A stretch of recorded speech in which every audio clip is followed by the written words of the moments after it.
പ്രവാചകർ സല്ലല്ലാഹു അലൈഹി വസല്ലമ തങ്ങൾ ജനിക്കുന്നതിന് 13 വർഷം മുൻപ് നടന്നൊരു മനോഹരമായ സംഭവമുണ്ട്.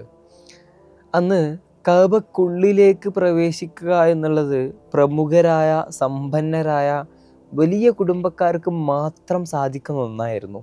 താഴെ തട്ടിലുള്ള ആളുകൾക്കൊന്നും കഅബക്കുള്ളിലേക്ക് പ്രവേശിക്കുക എന്നുള്ളത് സങ്കല്പിക്കാൻ പോലും പറ്റാത്ത കാലം. കഅബയുടെ വാതിൽ അന്നും തറയിൽ നിന്ന് അല്പം ഉയർത്തിയാണ് സ്ഥാപിച്ചിട്ടുള്ളത്. ആ സമയത്താണ് ആ കാലത്തുണ്ടായിരുന്ന സമ്പന്ന കുടുംബത്തിൽപ്പെട്ട സഫിയ ബിൻത്ത് സുഹൈർ എന്ന സ്ത്രീയും തൻ്റെ കൂട്ടുകാരികളും ഒരു ആചാരത്തിൻ്റെ ഭാഗമായിട്ട് കഅബക്കുള്ളിലേക്ക് പ്രവേശിക്കുന്നത്. ആ കാലത്ത് സഫിയ എന്ന സ്ത്രീ പൂർണ്ണ ഗർഭിണിയാണ്. അങ്ങനെ അവർ കഅബക്കുള്ളിൽ ഇങ്ങനെ സന്ദർശനം നടത്തിക്കൊണ്ടിരിക്കുന്ന സമയത്ത് ഈ സ്ത്രീക്ക് പെട്ടെന്ന് പ്രസവ വേദന അനുഭവപ്പെടുകയും അവരെ അതിൽ നിന്ന് പുറത്തിറക്കാൻ ശ്രമിച്ചുവെങ്കിലും അസഹ്യമായ വേദന കാരണത്താൽ അതിൽ നിന്ന് പുറത്തെത്തിക്കാൻ സാധിക്കാതെ ആ സഫിയ ബിൻത്ത് സുഹൈർ എന്ന സ്ത്രീ ആ കഅബക്കുള്ളിൽ വെച്ചുകൊണ്ട് തന്നെ പ്രസവിക്കുകയാണ്. ചരിത്രത്തിൽ ആദ്യമായി അല്ലെങ്കിൽ ഒരേ ഒരു തവണ കഅബക്കുള്ളിൽ പ്രസവിച്ച സ്ത്രീ എന്ന വലിയ പദവി ആ സ്ത്രീക്ക് ലഭിക്കുകയും അന്ന് അവിടെ പ്രസവിച്ച ഹക്കീം ഇബ്നു ഹിസാം എന്ന ആ മക്കയിലെ യുവാവ് പിന്നീട് ആ പേരിൽ അറിയപ്പെടാനും തുടങ്ങിയിരിക്കുന്നു. അലി റളിയല്ലാഹു അൻഹുവിൻ്റെ ചരിത്രം നമ്മൾ വായിക്കുമ്പോഴും ഇതുപോലെ അലി റളിയല്ലാഹു അൻഹു കഅബക്കുള്ളിലാണ് പ്രസവിക്കപ്പെട്ടത് എന്ന് ചില ഗ്രന്ഥങ്ങളിലൊക്കെ നമ്മൾ കാണുന്നുണ്ട്. എങ്കിലും ഹക്കീം ഇബ്നു ഹിസാമിൻ്റെ കാര്യത്തിൽ ചരിത്രകാരന്മാർക്കിടയിൽ അതിൽ തർക്കമില്ല. ഹക്കീം ഇബ്നു ഹിസാം ഇതുപോലെ കഅബക്കുള്ളിൽ തന്നെയാണ് പ്രസവിക്കപ്പെട്ടിട്ടുള്ളത്.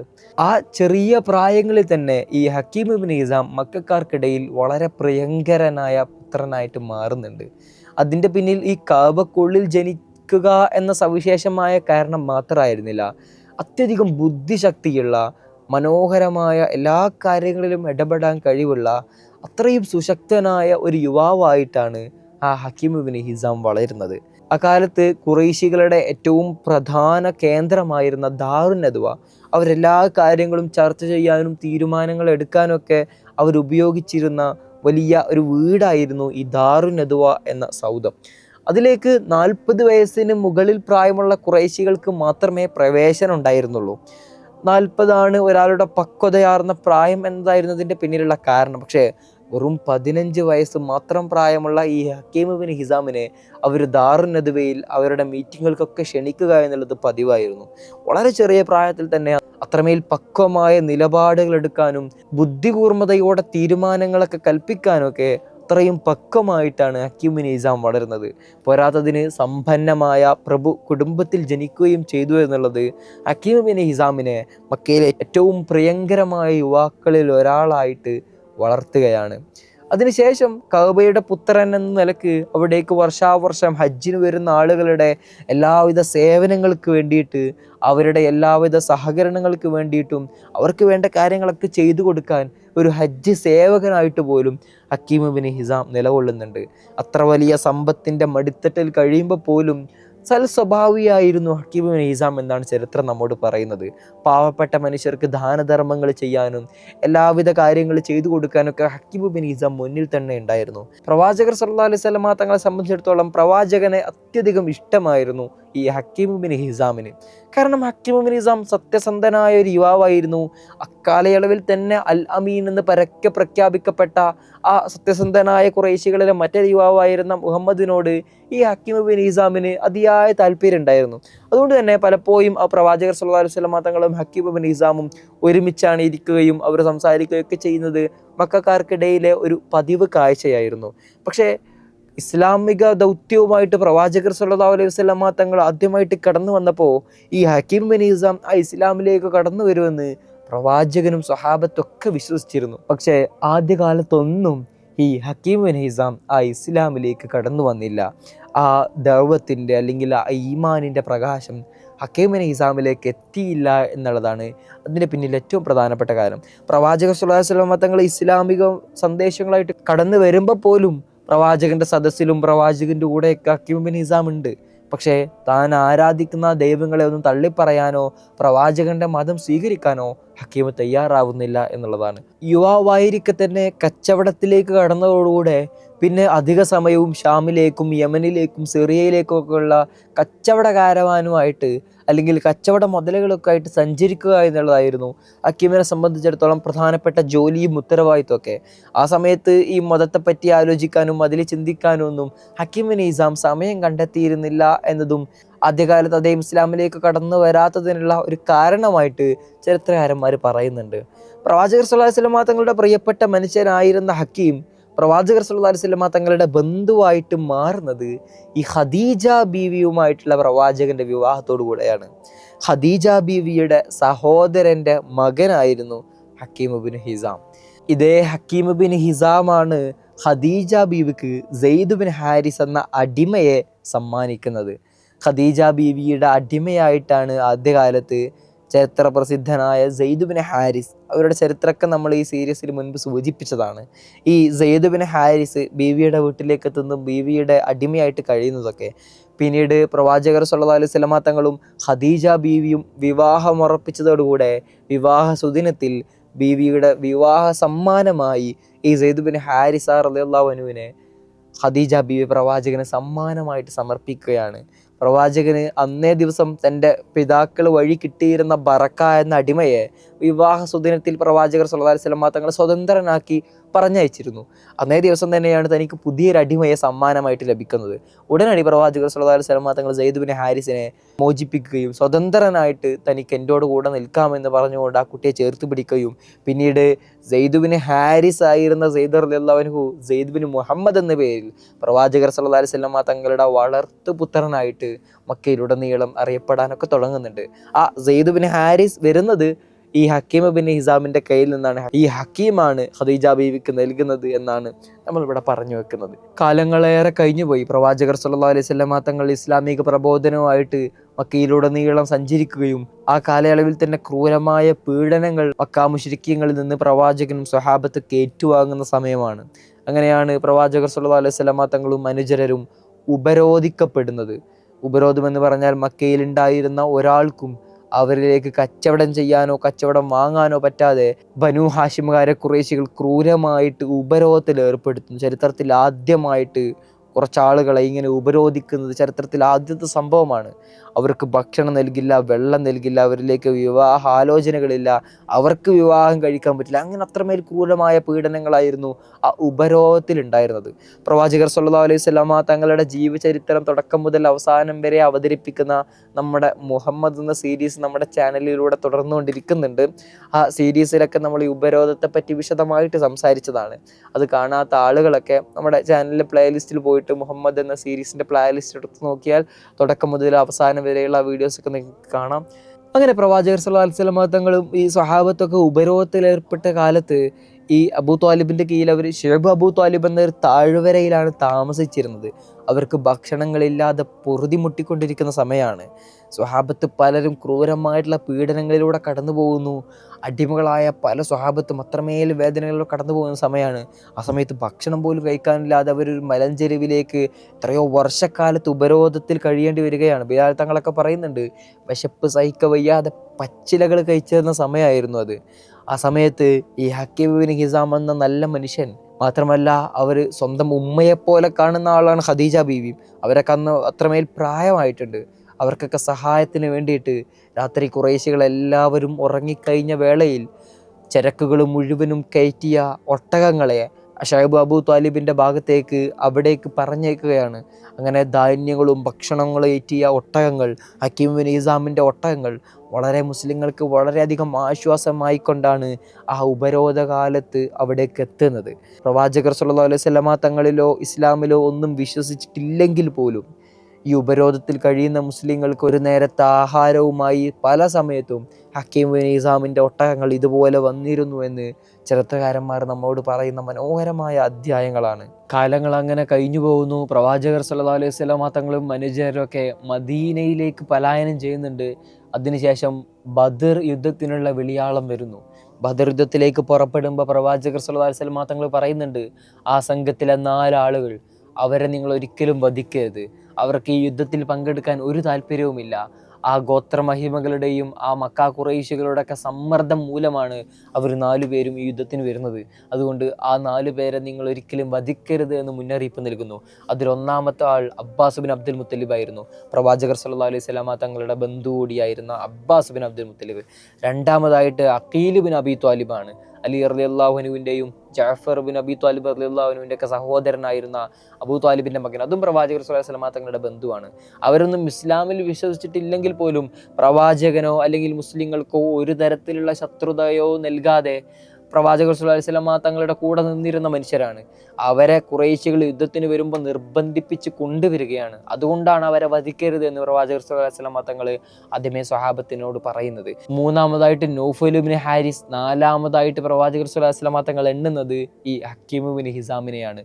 ഉപരോധകാലത്ത് പോലും മുസ്ലിങ്ങൾക്ക് ആശ്വാസമായി ഭക്ഷണവുമായി വന്നിരുന്ന ഈ ഹക്കീം ഇബ്നു ഹിസാമിനെ നിങ്ങൾ ഒരിക്കലും വധിക്കരുത് എന്ന് ബദർ യുദ്ധത്തിലേക്ക് പുറപ്പെടും മുമ്പ് പ്രവാചകർ സല്ലല്ലാഹു അലൈഹി വസല്ലമ തങ്ങൾ പറയുന്നുണ്ട്. ശേഷം മദീനയിലെത്തിയ സമയത്ത് പ്രവാചകർ സല്ലല്ലാഹു അലൈഹി വസല്ലമ തങ്ങൾക്ക് ഒരു ജോഡി മനോഹരമായ ആഡംബരങ്ങൾ നിറഞ്ഞ വസ്ത്രവുമായിട്ട് ഹക്കീം വരുന്ന ഒരു ദിവസമുണ്ട്. ഹക്കീം നമ്മൾ നേരെ സൂചിപ്പിച്ചതുപോലെ തന്നെ കച്ചവട ആവശ്യാർത്ഥം പല നാടുകളിലൂടെ സഞ്ചരിച്ചപ്പോഴാണ് അവിടെ യമനിൽ നിന്നോ സിറിയയിൽ നിന്നൊക്കെ വളരെ വിലപിടിപ്പുള്ള ഒരു ജോഡി വസ്ത്രം, ആഡംബരപൂർണമായ വസ്ത്രം പ്രവാചകർ സല്ലല്ലാഹു അലൈഹി വസല്ലമ തങ്ങൾക്ക് സമ്മാനമായിട്ട് നൽകുന്നത്. അപ്പോഴും ഹക്കീം ഇസ്ലാമിൽ വിശ്വസിച്ചിട്ടില്ല എന്നുള്ളതാണ്. അതുകൊണ്ട് പ്രവാചകർ സല്ലല്ലാഹു അലൈഹി വസല്ലമ തങ്ങൾ പറയുന്നു, അവിശ്വാസിയായ ഒരാളുടെ സമ്മാനം ഞാൻ സ്വീകരിക്കുന്നില്ല. അദ്ദേഹം ഇസ്ലാമിലേക്ക് കടന്നു വരാൻ വേണ്ടിയിട്ടാണ് പ്രവാചകൻ അത് പറയുന്നത്. പക്ഷേ ഹക്കീം അത് സമ്മതിക്കുന്നില്ല. പ്രവാചകന് നിർബന്ധിച്ചത് നൽകുകയാണ്. ആ സമയത്ത് പ്രവാചകൻ പറയുന്നു, എന്നാൽ എനിക്കിത് സമ്മാനമായിട്ട് വേണ്ട, നീ ഇതിനൊരു വില പറയണം. ഇല്ല, ഞാൻ നിങ്ങൾക്ക് സമ്മാനമായിട്ട് വാങ്ങിയതാണ്, ഞാനിതിന് വില ഒന്നും പറയുന്നില്ല എന്നൊക്കെ പറയുന്നുണ്ടെങ്കിൽ പോലും പ്രവാചകർ സല്ലല്ലാഹു അലൈഹി വസല്ലമ തങ്ങൾ നിർബന്ധിപ്പിച്ച് അതിന് വേണ്ട വിലയെല്ലാം ഹക്കീം ബിൻ ഹിസാമിന് കൈമാറുന്നുണ്ട്. പ്രവാചകർ സല്ലല്ലാഹു അലൈഹി വസല്ലമ തങ്ങൾ ആ മനോഹരമായ വസ്ത്രം അണിഞ്ഞിട്ട് ഒരു ദിവസം ഖുത്ബ പാരായണം ചെയ്യുന്ന ചരിത്രമൊക്കെ നമ്മൾ കാണുന്നുണ്ട്. മാത്രമല്ല പിന്നീട് ഒരു ദിവസം പ്രവാചകൻ ആ മനോഹരമായ ആഡംബരപൂർണമായ വസ്ത്രം പ്രവാചകന്റെ പ്രിയപ്പെട്ട ഉസാമ റളിയല്ലാഹു അൻഹുവിന് നൽകുകയാണ്. അടിമയായിട്ട് പ്രവാചകർ സല്ലല്ലാഹു അലൈഹി വസല്ലമ തങ്ങളിലേക്ക് എത്തിയ ഈ ഹക്കീം ബിൻ ഹിസാം നൽകിയ സെയ്ദ് റളിയല്ലാഹു അൻഹു എന്ന അടിമ, ആ അടിമയുടെ മകനാണ് ഹിബ്ബ് ബിൻ ഹിബ്ബ് റസൂലുള്ളാഹി സ്വല്ലല്ലാഹു അലൈഹി വസല്ലമ തങ്ങളുടെ പ്രിയപ്പെട്ട സ്നേഹിതൻ എന്ന പേരിൽ അറിയപ്പെട്ടിരുന്ന ഉസാമ റളിയല്ലാഹു അൻഹുവിന് പ്രവാചകൻ ആ വസ്ത്രം നൽകുന്നത്. ഒരു ദിവസം ഹക്കീം ബിൻ ഹിസാം ഈ വസ്ത്രം അണിഞ്ഞിരിക്കുന്ന ഉസാമയെ കണ്ടപ്പോൾ ചോദിക്കുന്നുണ്ട്, ഉസാമ നീ ഇതെന്തിനാണ് അണിഞ്ഞിരിക്കുന്നത്? അദ്ദേഹത്തിൻ്റെ മനസ്സിൽ മറ്റൊരു വേവലാതിയാണ് ഉയരുന്നത്. കാരണം ഞാൻ അടിമയായിട്ട് എൻ്റെ കയ്യിലുണ്ടായിരുന്ന സെയ്ദ് റളിയല്ലാഹു അൻഹു, അദ്ദേഹത്തിന് ഞാൻ നൽകിയതായിരുന്നു. ആ അടിമയുടെ മകനാണ് ഉസാമ. ആ ഉസാമയാണോ ഇത്രയും വിലപിടിപ്പുള്ള ഞാൻ പ്രവാചകന് സമ്മാനമായിട്ട് നൽകിയിരുന്ന വസ്ത്രം ധരിച്ചിരിക്കുന്നത് എന്നതൊക്കെയായിരുന്നു അദ്ദേഹത്തിൻ്റെ വിചാരം. അദ്ദേഹം അന്ന് ഇസ്ലാമിലേക്ക് കടന്നു വന്നിട്ടില്ല. ആ ജാഹിലിയത്തിൻ്റെ ചിന്തകളൊക്കെ അദ്ദേഹത്തിൻ്റെ മനസ്സിലുണ്ട്. രീതിയിൽ ഉസാമ റളിയല്ലാഹു അൻഹുവിനോട് സംസാരിക്കുന്നുണ്ട്. ആ സമയത്ത് ഉസാമ റളിയല്ലാഹു അൻഹു മറുപടി പറയുന്നുണ്ട്, എൻ്റെ പിതാവ് നിൻ്റെ പിതാവിനേക്കാൾ ശ്രേഷ്ഠമാണ്, അവരുടെ കയ്യിൽ ഇസ്ലാം എന്ന വലിയ വെളിച്ചവും ശക്തിയൊക്കെ ഉണ്ട് എന്ന കാര്യങ്ങളൊക്കെ തുറന്നു പറയുന്ന ചരിത്രത്തിലെ സംഭവങ്ങളുണ്ട്. പിന്നീട് ഫത്ഹ് മക്കയുടെ വേളയിലും പ്രവാചകർ സല്ലല്ലാഹു അലൈഹി വസല്ലമ തങ്ങൾ ബദർ യുദ്ധത്തിൽ പ്രഖ്യാപിച്ചതുപോലെ പ്രഖ്യാപനം നടത്തുന്നുണ്ട്. 4 ആളുകൾ, ഒന്ന് Suhail bin Amr, Jubair bin Mutim, Hakim bin Hizam, അസ്സാബ് ബിൻ ഉസൈബ് തുടങ്ങിയ 4 ആളുകൾ, അവർക്കൊരിക്കലും അള്ളാഹുവിൽ പങ്കു ചേർക്കാൻ പറ്റും എന്ന് ഞാൻ വിചാരിക്കുന്നില്ല. അവർ ഇസ്ലാമിലേക്ക് കടന്നു വന്നിരുന്നെങ്കിൽ എന്ന് ഞാൻ അതിയായി ആഗ്രഹിക്കുന്നു എന്ന് പ്രവാചകർ സല്ലല്ലാഹു അലൈഹി വസല്ലമ തങ്ങൾ ഫത്ഹ് മക്കയുടെ വേളയിൽ പ്രഖ്യാപിക്കുന്നുണ്ട്. ഫത്ഹ് മക്കയുടെ വേളയിൽ പ്രവാചകർ സല്ലല്ലാഹു അലൈഹി വസല്ലമ തങ്ങൾ മനോഹരമായൊരു പ്രഖ്യാപനം കൂടെ നടത്തുന്നുണ്ട്. നിങ്ങൾ നിങ്ങളുടെ സ്വന്തം വീടുകളിൽ പ്രവേശിച്ചിരിക്കുകയാണെങ്കിൽ നിങ്ങൾ സുരക്ഷിതരാണ്. നിങ്ങൾ മുസ്ലിമായി മാറിയിരിക്കുകയാണെങ്കിൽ നിങ്ങളും സുരക്ഷിതരാണ്. നിങ്ങൾ അബൂ സുഫിയാൻ്റെ വീട്ടിൽ പ്രവേശിച്ചിരിക്കുകയാണെങ്കിൽ നിങ്ങൾ സുരക്ഷിതരാണ്.